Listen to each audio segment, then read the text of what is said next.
સ્મિથે એક વૈજ્ઞાનિક ઢબે અને સ્વતંત્ર ઢબે અભ્યાસ શરૂ કર્યો અર્થશાસ્ત્રનો.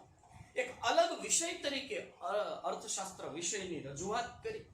સવાલ નંબર બને છે અહીંયા એમસીક્યુ અથવા તો 1 માર્કનો સવાલ કે સ્વતંત્ર અને વૈજ્ઞાનિક ઢબે અર્થશાસ્ત્રનો અભ્યાસ કોણે શરૂ કર્યો? મિસ્ટર સ્મિથ દાદાએ. કયા પુસ્તકમાં? Wealth of nation. ક્યારે? 1776માં. શું કીધું એને? સ્મિથ દાદાએ ઘણું બધું કીધું, પણ એને એવું કીધું કે અર્થશાસ્ત્ર એ સંપત્તિનું શાસ્ત્ર છે. આ બધી માથાકૂટ સંપત્તિ હાટતું જ છે. હા ભાઈ, હા, સંપત્તિનું શાસ્ત્ર છે. ખાસ યાદ રાખજો, અર્થશાસ્ત્ર એ સંપત્તિનું શાસ્ત્ર છે અને ઉત્પાદક શ્રમ દ્વારા ઉત્પન્ન થયેલ ઉત્પાદન, એનું વપરાશ અને એનો વિનિમયનો અભ્યાસ કરતું શાસ્ત્ર એટલે અર્થશાસ્ત્ર. અને અર્થશાસ્ત્ર એક સામાજિક વિજ્ઞાન છે એવી રજૂઆત સ્મિથ દાદાએ કરી. અને એ સ્મિથ દાદા પછી આપણે જોવાના છે માર્શલ ભાઈ. જેવા ભાઈ માર્શલ ભાઈ આપણા પેઢી દર પેઢી પહેલાના છે એટલે માર્શલ દાદાને જોઈ નાખીએ. માર્શલ જો લ આવ્યો, આમ નવડો આવ્યો, નવડો જો નવડો આવ્યો એટલે આપણે 90 સમજવાનું દીકરા, બરોબર છે? નવડો આવ્યો એટલે 90 સમજવાનું. ઓકે, તો આ માર્શલ કાકા રાખો, દાદા રાખો, મામા રાખો. માર્શલ ભાઈ 1890માં. ક્યારે દીકરાઓ? 1890માં. માર્શલ જો લ નો નવડો આવ્યો, નો આવ્યો દીકરા, આમ કરી નાખવાનું. ઓકે, 1890માં. અને આપણી સ્કૂલમાં મારે બહુ કડક બહુ હોય. કોણ? પ્રિન્સિપાલ. તો આ પ્રિન્સિપાલ મારે એવા હોય એટલે માર્શલમાં લખવાનું પ્રિન્સિપલ્સ ઓફ ઇકોનોમિક્સ. શું લખવાનું દીકરાઓ? Principal of economics. ખાસ યાદ રાખજો, કોણ? તો કે માર્શલ. કયો ગ્રંથ લખ્યો? તો કે પ્રિન્સિપલ ઓફ ઇકોનોમિક્સ. પ્રિન્સિપલ મારે બહુ, માર્શલ 90. યાદ રાખ્યું બધું? હે, રહી ગયું? હા ભાઈ, રહી જવું પડે ને. માર્શલ નવડો નો 90, પ્રિન્સિપલ બહુ મારે એટલે માર્શલ નો પ્રિન્સિપલ ઓફ ઇકોનોમિક્સ. ક્લિયર થઈ ગયું એટલું? ઓકે. ઈ ભાઈ અર્થશાસ્ત્ર વિશે કંઈક અલગ કે છે. આમાં શું છે, બધા પોતપોતાના મગજથી બધું કે. કોઈ કેમ કે ભાઈ હું અર્થશાસ્ત્રને આવું ગણું. હું તો કેવું ગણું ખબર છે? ધંધે જાઓ, કમાઓ, ધંધો ન હોય ગમે ત્યાંથી ગોતો, વ્યવસાય કરો, પૈસા કમાઓ અને જીવન નિર્વાહ કરો. દુનિયાનો સનાતન સિદ્ધાંત છે ને આ જ અર્થશાસ્ત્ર છે. કાઉન્સમાં ડોક્ટર છે ધંધાવેલિયા. હે, હા, એ ગમે એ રીતે તમારો વ્યવસાય કરવો જ પડશે. તમે ભણો, ન ભણો, ગણો, આગળ વધો, પાછળ જો, ગમે એ કરો, બાકી પૈસા કમાવા પડશે. અને તો જ તમારો જીવન નિર્વાહ ચાલશે, તો જ તમે દુનિયામાં ચાલશો.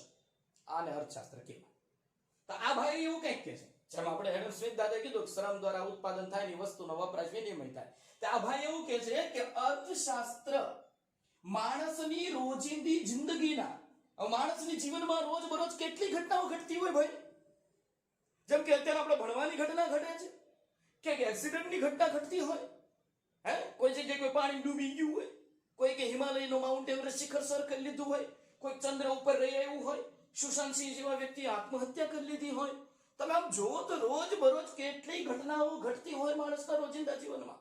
હવે આપણે સવારે જાગીએ અને બીજે દિવસે સવારે જાગીએ ત્યાં સુધીની અંદર ઢળક હજારો લાખો આપણી આસપાસ ઘટનાઓ ઘટી જતી હોય. પણ અર્થશાસ્ત્ર બધી ઘટનાઓનો અભ્યાસ કરતું નથી. તો માર્શલભાઈ શું કહે છે કે અર્થશાસ્ત્ર માણસની રોજિંદી જિંદગીના આર્થિક વ્યવહારોનો જો અર્થશાસ્ત્ર છે. એને તમે ડૂબો, તરો, ચંદ્ર ઉપર જાઓ, મંગળ ઉપર જાઓ, ગમે એ કરો, એનાથી ફેર પડતો નથી. એને ફેર પડે છે આર્થિક પ્રવૃત્તિથી. એટલે જ આપણે પહેલા જોઈ લીધું, વચ્ચે ટોપિક હતો છતાં પહેલા જોઈ લીધું હું આર્થિક પ્રવૃત્તિ, હું બિન આર્થિક પ્રવૃત્તિ દીકરા. તો માણસના જીવનમાં મેં કીધું એમ રોજિંદી જિંદગીના આર્થિક વ્યવહારોનો અભ્યાસ કરે છે. બીજા અભ્યાસ હારે એને લેવા દેવા નથી. હાલો, એ આર્થિક જિંદગીમાં આર્થિક વ્યવહારોનો અભ્યાસ કરે છે, પણ એમાં શેનો? જેમાં તે ભૌતિક ચીજ વસ્તુના વપરાશથી સુખાકારી મેળવે છે. હું અને તમે રોટલી ખાઓ, ભૂખનો સંતોષ થઈ ગયો. હે, લીંબુ સોડા પીવો, મજા આવી ગઈ ભાઈ. અરે મંચુરિયન ખાધું પેલી ગોળી વાળું, હા મજા આવી ગઈ. ચાઇનીઝ ખાધી લાંબી લાંબી રીંગ, મજા આવી ગઈ. ભૌતિક ચીજ વસ્તુના વપરાશથી આ મોબાઈલ વાપર્યો, મોબાઈલ ભૌતિક વસ્તુ છે.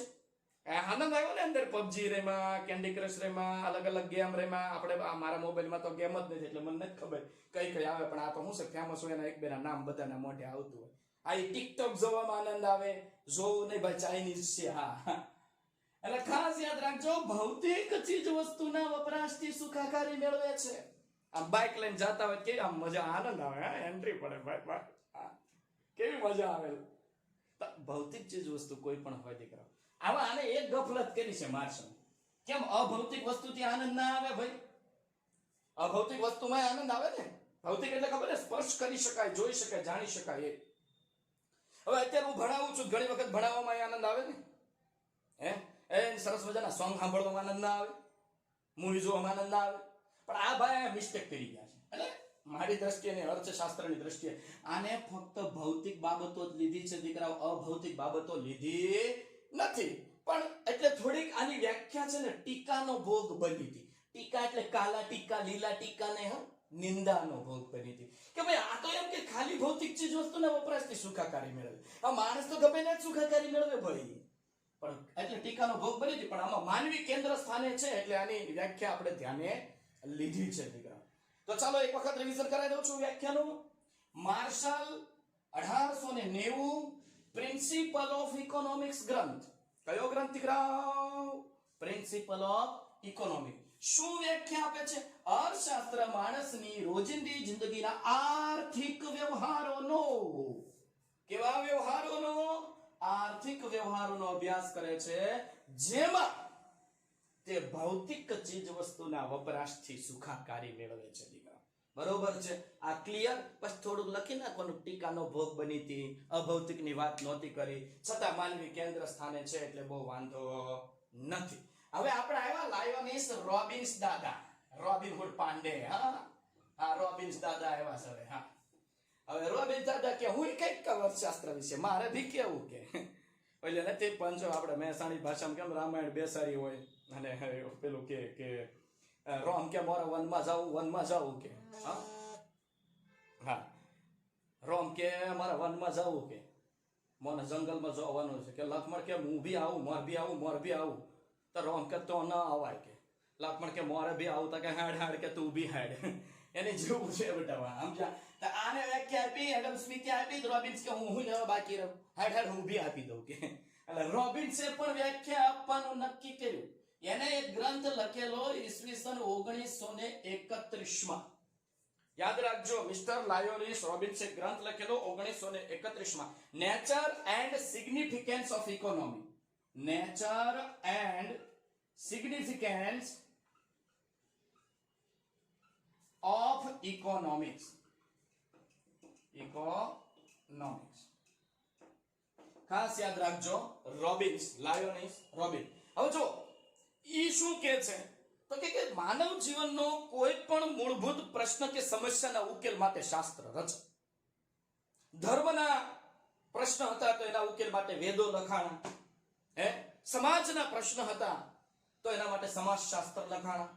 જમીનના અને પ્રકૃતિના પ્રશ્ન હતા તો એના માટે ભૂગોળ જેવું શાસ્ત્ર લખાણું. માનસિક પ્રશ્નો હતા તો મનોવિજ્ઞાન જેવું શાસ્ત્ર લખાણું. તો મેં કીધું એમ માનવીના જીવનના મૂળભૂત પ્રશ્નો અને સમસ્યા માટે અલગ અલગ શાસ્ત્રો લખાય.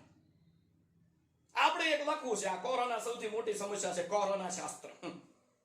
કેવી અનુભવ રહ્યા, હું થયું. આમ તો અત્યારે આખો નિબંધ લખ્યો કોરોના વિશે તો ખરેખર મારા ખ્યાલ મુજબ 400-500 પાનાનો નિબંધ લખાય. અફવાઓ શું ફેલાણી, કેવું હતું, હું નહોતું, કઈ રીતનું થયું, કેવી સ્થિતિ હતી, મજા આવે લખવાની. હા એટલે આવું છે.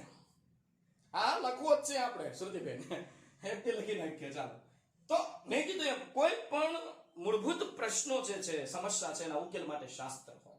અને એમાં સૌથી અગત્યનો પ્રશ્ન કયો તમને ખબર છે?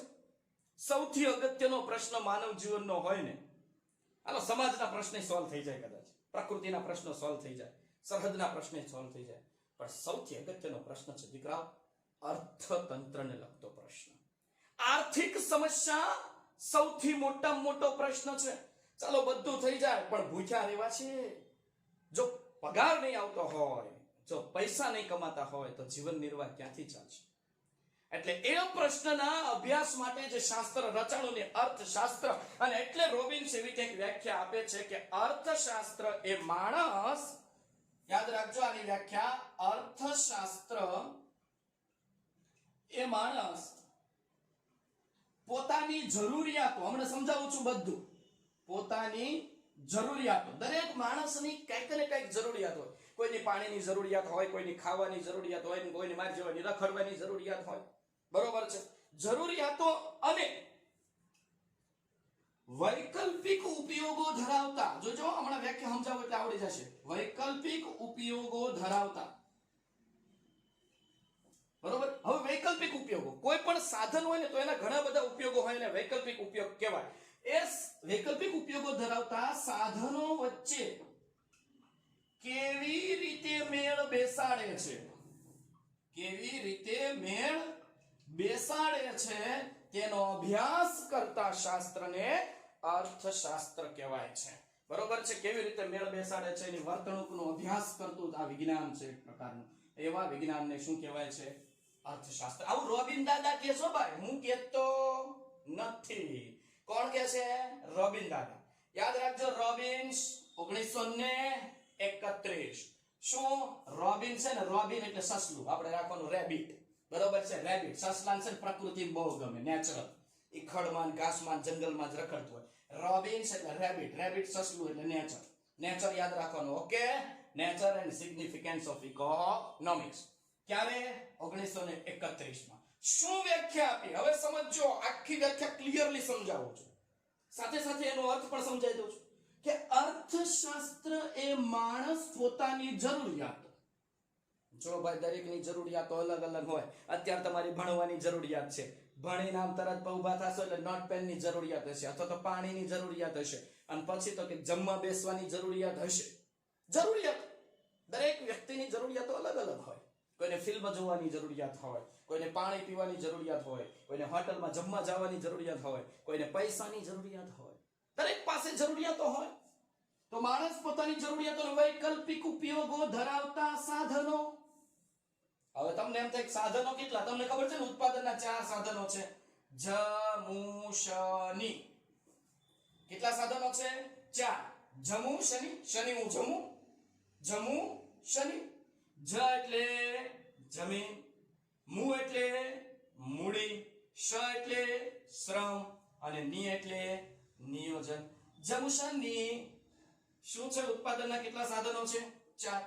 આ મર્યાદિત છે. જમીન હું અનલિમિટેડ છે, મૂડી અનલિમિટેડ છે, શ્રમ અનલિમિટેડ છે, નિયોજન અનલિમિટેડ છે. આ બધું લિમિટેડ છે, મર્યાદિત છે. અને આ બધાના વૈકલ્પિક ઉપયોગો છે. તમને સમજાવું કઈ રીતે વૈકલ્પિક ઉપયોગ દીકરા. ધારો કે જમીન છે, મારી પાસે 10 વીઘા જમીન છે, તો જો ઈ જમીનમાં ઘઉં પણ થાય, ઈ જમીનમાં કપાસ પણ થાય, ઈ જમીનમાં તમાકુ પણ થાય, ઈ જમીનમાં ગાંજો પણ થાય, ઈ જમીનમાં સરગવો પણ થાય. જો હું ઘઉં લઉં તો કપાસ નો લઈ શકું, કપાસ લઉં તો આ એક કઈ નથી લઈ શકતો. વૈકલ્પિક ઉપયોગ છે ને. કોઈ એક ઉપયોગ તમે કરો છો તો બીજો ઉપયોગ લઈ શકતા નથી. સમજ્યા તમે? ઘઉં વાવો છો તો કપાસ નહીં. ધારો કે મેં આ સરસ મજાની હોસ્ટેલ બનાવી, સ્કૂલ બનાવી, કોલેજ બનાવી, યુનિવર્સિટી બનાવી, આમાંથી એક નહીં લઈ શકું. મોટું મંદિર બનાવ્યું તો હું યુનિવર્સિટી નહીં બનાવી શકું. છે ને વૈકલ્પિક ઉપયોગો.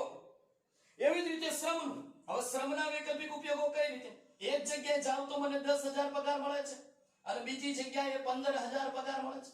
તો જો હું આયા કલાક ફાળવીશ તો આયા નહીં જઈ શકું, અને આયા કલાક ફાળવીશ તો આયા નહીં જઈ શકું. ઈ કલાક બરોબર છે. મારી પાસે વિકલ્પો તો ઘણા બધા છે. વૈકલ્પિક ઉપયોગો ધરાવતા સાધનો છે, એની વચ્ચે કેવી રીતે મેળ બેસાડે છે ને એ વર્તણૂકનો અભ્યાસ કરતું વિજ્ઞાન.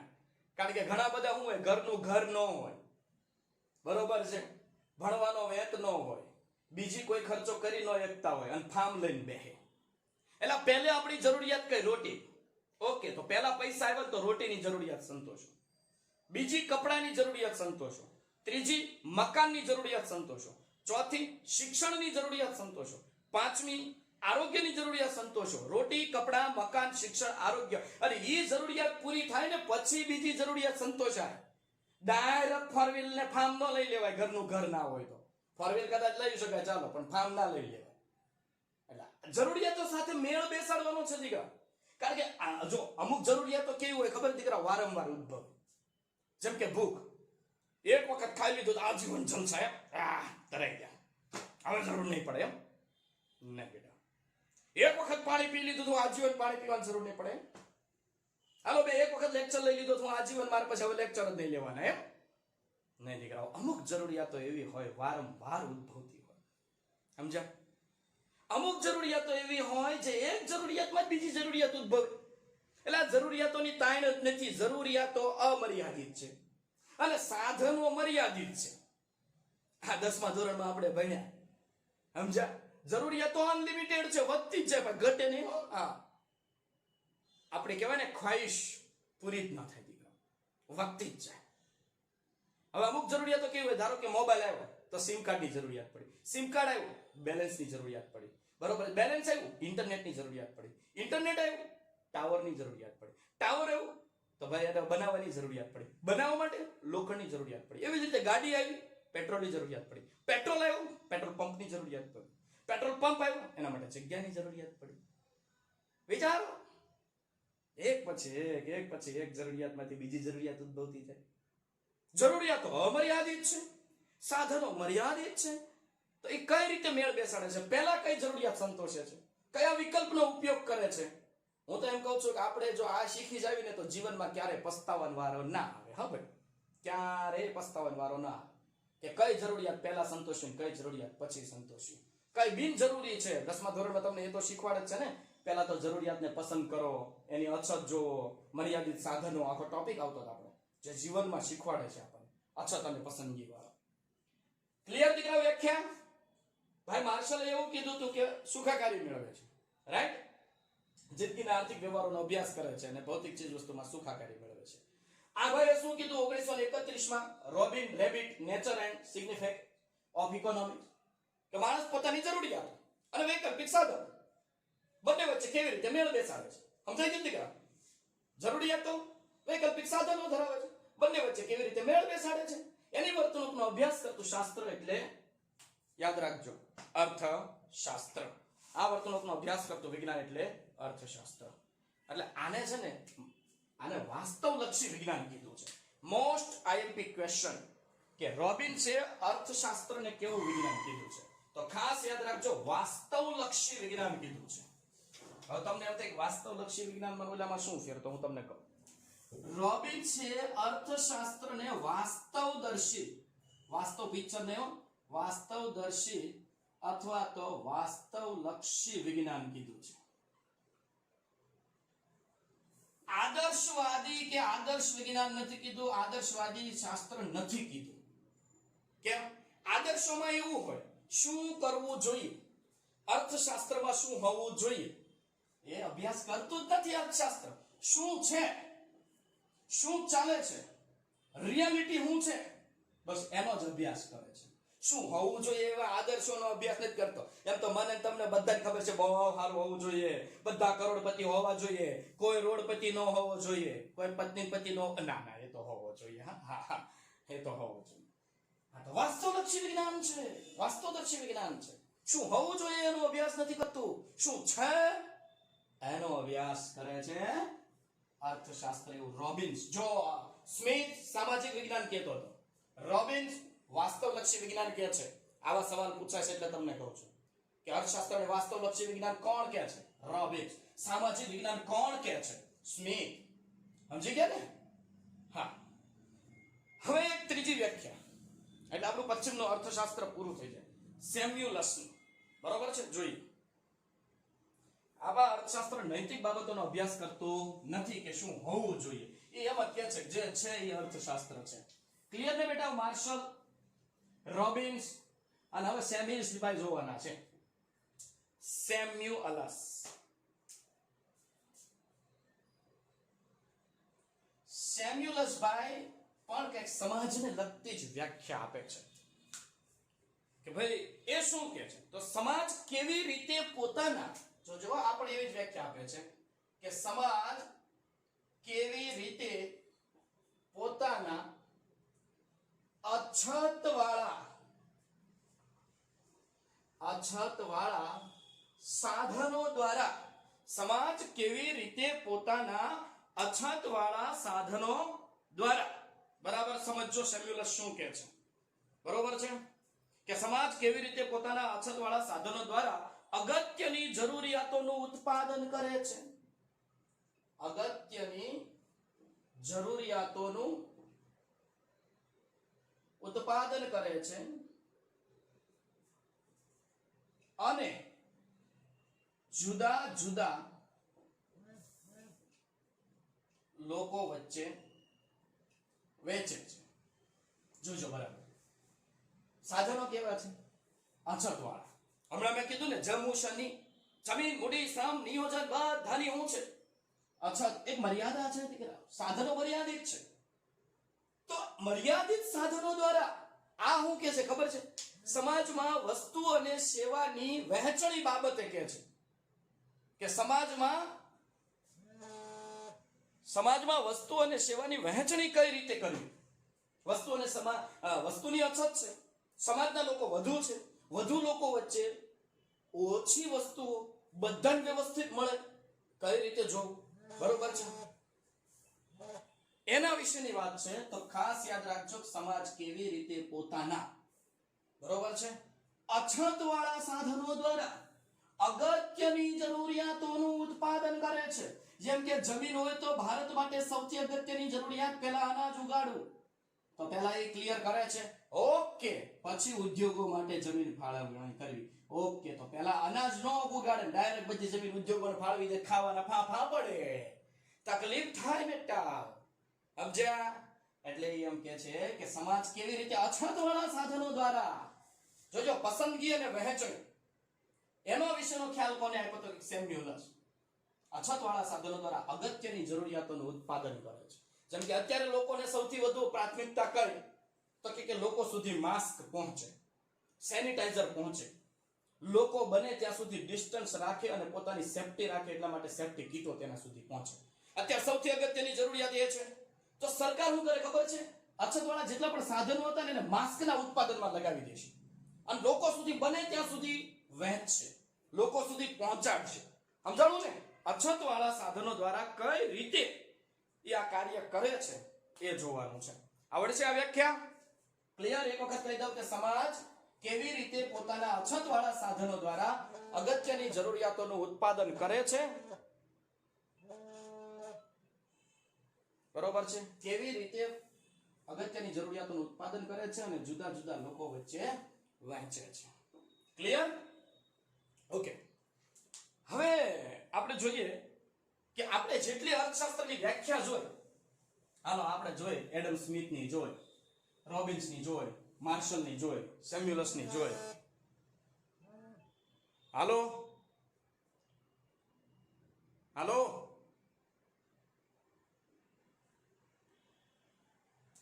તો આ બધી વ્યાખ્યાઓ પરથી કયા મુદ્દા મહત્વના બને? અર્થશાસ્ત્રની જે કાંઈ વ્યાખ્યાઓ જોઈ એ અર્થશાસ્ત્રની વ્યાખ્યા પરથી કયા કયા મુદ્દાઓ તારવી શકાય. ચલો, પહેલો મુદ્દો કોઈ મને કહેશે? કયા મુદ્દાઓ તારવી શકાય? હાલો હાલો કયા કયા મુદ્દાઓ તારવી શકાય? કોઈ મને કહેશે? ચાલો, હવે આવશે વોઇસ, બરાબર. એ કોલ આવ્યો હતો એટલે. ચલો, કયા કયા મુદ્દાઓ તારવી શકાય? પહેલો કયો? અત્યાર સુધી વ્યાખ્યા જોઈ, હવે તો ખબર પડે ને. પહેલો કોમન મુદ્દો છે ભાઈ, પહેલો મુદ્દો કોમન મુદ્દો છે, એકદમ સિમ્પલ મુદ્દો. બોલો ફટાફટ, ફટાફટ બોલો. હા, અર્થશાસ્ત્ર એ માનવીના આર્થિક વર્તનનો અભ્યાસ કરતું શાસ્ત્ર છે. આર્થિક વર્તનનો અભ્યાસ કરતું શાસ્ત્ર છે. આ પહેલો જ મુદ્દો બને દીકરા. આર્થિક વર્તનનો અભ્યાસ કરતું શાસ્ત્ર છે અર્થશાસ્ત્ર. અત્યાર સુધી આપણે શું જોયું? આર્થિક વર્તનનો અભ્યાસ. દરેક વ્યાખ્યામાં જોઈ લો, શેનો અભ્યાસ કરે છે? આર્થિક વર્તનનો અભ્યાસ કરે છે. બીજું કઈ આવતું જ નથી દીકરા. ચલો, બીજો મુદ્દો કયો તમે મને? બીજો મુદ્દો ફટાફટ, હમણાં જ આપણે જોયો, જલ્દી કયો. એક તો પહેલું આપણે જોઈ લીધું દીકરાઓ, અર્થશાસ્ત્ર માનવીના આર્થિક વર્તનનો અભ્યાસ કરે છે. પહેલો જ મુદ્દો નીકળી ગયો અર્થશાસ્ત્રની વ્યાખ્યા પરથી. ચલો, બીજો મુદ્દો બોલો ફટાફટ.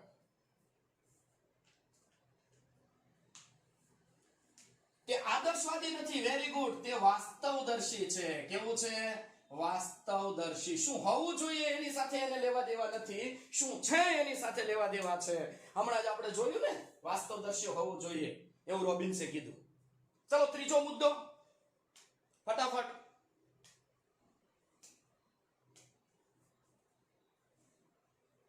તેની અભ્યાસ પદ્ધતિ વૈજ્ઞાનિક છે. સમજ્યા? તેની અભ્યાસ પદ્ધતિ વૈજ્ઞાનિક છે અને તે સામાજિક વિજ્ઞાન છે. એડમ સ્મિથે કીધું તું ને, કેવું વિજ્ઞાન છે? સામાજિક વિજ્ઞાન છે. આ ત્રણ બાબતો આપણને અર્થશાસ્ત્રની વ્યાખ્યા પરથી સ્પષ્ટ થાય છે દીકરા. કે એક એ આર્થિક વર્તનનો અભ્યાસ કરે, બીજું તો કે વાસ્તવદર્શી છે, ત્રીજું તો કે એની અભ્યાસ પદ્ધતિ વૈજ્ઞાનિક છે. બરોબર છે? કેવી છે અભ્યાસ પદ્ધતિ? વૈજ્ઞાનિક. એમ કે તર્કના આધારે ખોટે ખોટા લેખ નથી લખી નાખ્યા, પ્રયોગ દ્વારા ચકાસણી થાય, યોગ્ય રીતે ચકાસણી થાય અને પછી જ અહીંયા લખવામાં આવે છે અર્થશાસ્ત્રની અંદર. અને એટલા માટે આ સામાજિક વિજ્ઞાન છે. કેવું વિજ્ઞાન છે? સામાજિક વિજ્ઞાન. તો તમને એવો પરીક્ષામાં સવાલ પૂછવામાં આવે કે અર્થશાસ્ત્રની વ્યાખ્યા પરથી કયા ત્રણ મુદ્દા તારવી શકાય? આર્થિક વર્તનનો અભ્યાસ કરે, વાસ્તવદર્શી છે, એની અભ્યાસ પદ્ધતિ હેરફેર નથી, વૈજ્ઞાનિક છે, અને ચોથો લખવાનું તે સામાજિક વિજ્ઞાન છે. અને હવે સૌથી અગત્યનો ટોપિક પાછો એક છે. વ્યાખ્યાઓ ક્લિયર ને બેટા બધી? એક વ્યાખ્યા કમ્પ્લીટ થઈ જવી જોઈએ. હજી એક વખત તમે ઘરે વાંચશો, અભ્યાસ કરશો ને એલટીમાં લખશો. બને ત્યાં સુધી એક વખત વાંચીને પાકું કરીને મોઢે લખવાનો પ્રયાસ કરશો એટલે મને વિશ્વાસ છે કે તમને આવડી જ જશે એની ડિટેલ.